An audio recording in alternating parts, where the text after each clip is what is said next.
Hello, everyone. I'm Trinity King, and today we're going to be talking about intentional fallacies.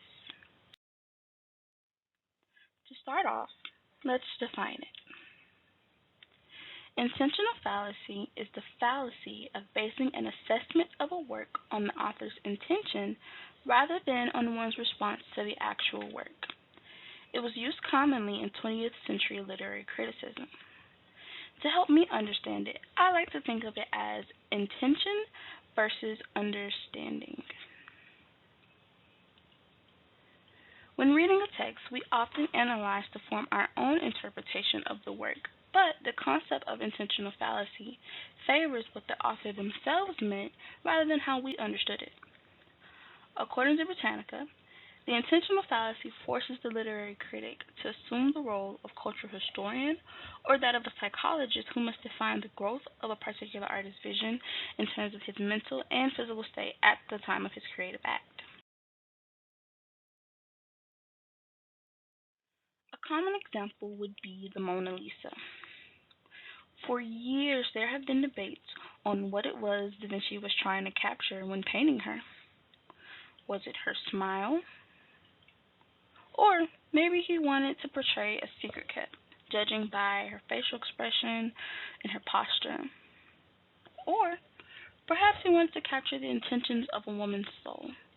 Whatever Da Vinci truly meant when painting this portrait will forever hold precedence over any interpretations we may have. Where did it come from? The concept was first introduced in a book called The Verbal Icon, which was published in 1954. In an essay, Monroe C. Beardsley and William K. Wimsatt coined the term intentional fallacy, describing it as the mistake of attempting to understand the author's intentions when interpreting a literary work. During the time period when they authored this essay, the commonly held notion amongst people was that in order to judge the poet's performance, we must know what he intended. And this notion led to what is termed the intentional fallacy. How can we apply this concept today? First thing we can apply it to is music.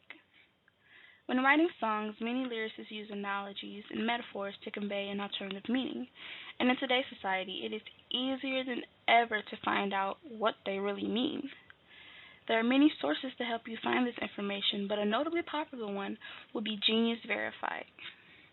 This is a YouTube series where popular artists explain their song lyrics and what they mean line by line.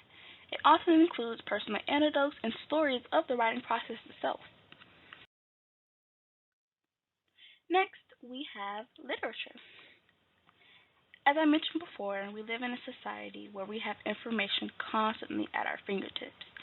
When picking up a new book or even exploring the classics, it is very easy to do some research about the author and even the book itself.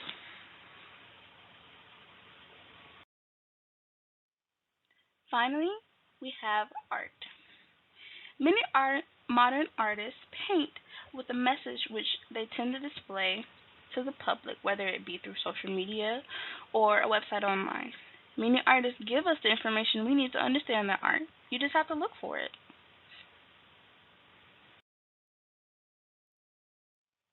Let's do a quick recap. Intentional fallacy is the fallacy that the value or meaning of a work of art may be judged or determined by the artist's intentions rather than how we interpret them. The concept favors the artist's intention over any interpretation or understanding we may come up with. It is important to understand the author, artist, lyricist, etc., lyricist, etc., in order to understand their work.